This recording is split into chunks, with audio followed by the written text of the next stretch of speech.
प्रश्न फक्त नजरेचा आहे. ती साफ असेल तर फुलवंतीत पण तुम्हाला दुर्गाच दिसेल. या वाक्याने शेवट करत फुलवंती या चित्रपटाचा टीझर जे आहे ते संपतो.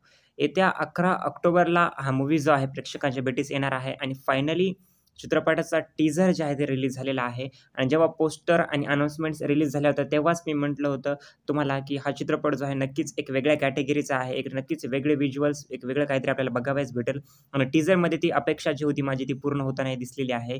भलेही सेट्स तेवढ्या ग्रँड लेव्हलवरती नसतील, परंतु मराठी इंडस्ट्रीमध्ये जेवढं बजेट असतं, जेवढ्या लेव्हलवरती खरं व्हायला पाहिजे, की बघितलं तर साजेसं वाटलं पाहिजे, त्या लेव्हलवरती हा चित्रपट तयार होताना जे आहे ते दिसत आहे. आता सांगायला जर गेलं तर तुम्ही हिंदीमधील रामलीला असेल किंवा बाजीराव मस्तानी टाइप जे मूव्हीज बघितलेले आहेत, त्या टाइपमधील या चित्रपटाचे सेट्स आहेत असं आपण म्हणू शकतो. आणि फुलवंती जी की एक आपण म्हणतो, की एक नृत्यकार आहेत. आता त्यांना वेगवेगळ्या गोष्टी म्हटलेल्या आहेत टीझरमध्ये, पण एक नृत्यकार आहेत. लावणी करणारे आहेत. मला वाटतं लावणी तर नाही, पण कोणतं नृत्य आहे ते? तर एक नृत्यकार आहेत आपण सोप्या भाषेत म्हणू शकतो, डान्सर आहेत.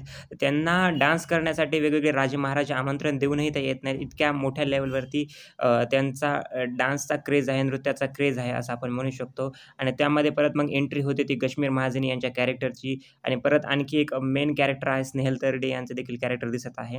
अशा प्रकारची स्टोरी लाईन जी आहे ते दिसत आहे. तर ओव्हरऑल टीझर जे आहे खूप मला चांगला दिसलेला आहे. यामध्ये मेन गोष्ट जर सांगायला गेलं तर स्नेहल तरडे, प्रवीण तरडे यांच्या पत्नी ज्या आहेत, या चित्रपटच्या डायरेक्टर आहेत. म्हणजे अगोदर त्यांच्या पतीनं तर एवढं चांगलं डायरेक्शन केलेल्या मूव्हीज आहेतच. तर आता त्यांनीही डायरेक्शन या क्षेत्रामध्ये जे आहे पदार्पण केलेलं आहे असं आपण म्हणू शकतो. स्नेहल तरडे, प्राजक्ता माळी, कश्मीर महाजनी, प्रसाद ओक आहेत, वैभव मांगले आहेत, ऋषिकेश ज्योती आहेत, क्षितिज दाते आहेत, मंगेश देसाई आहेत. असे कित्येक सारे कलाकार आपण या चित्रपटामध्ये लीड कास्टमध्ये पाहणार आहोत. तर मी तरी एक्साइटेड आहे या चित्रपटासाठी. 11 ऑक्टोबरला येणार आहे तेव्हा.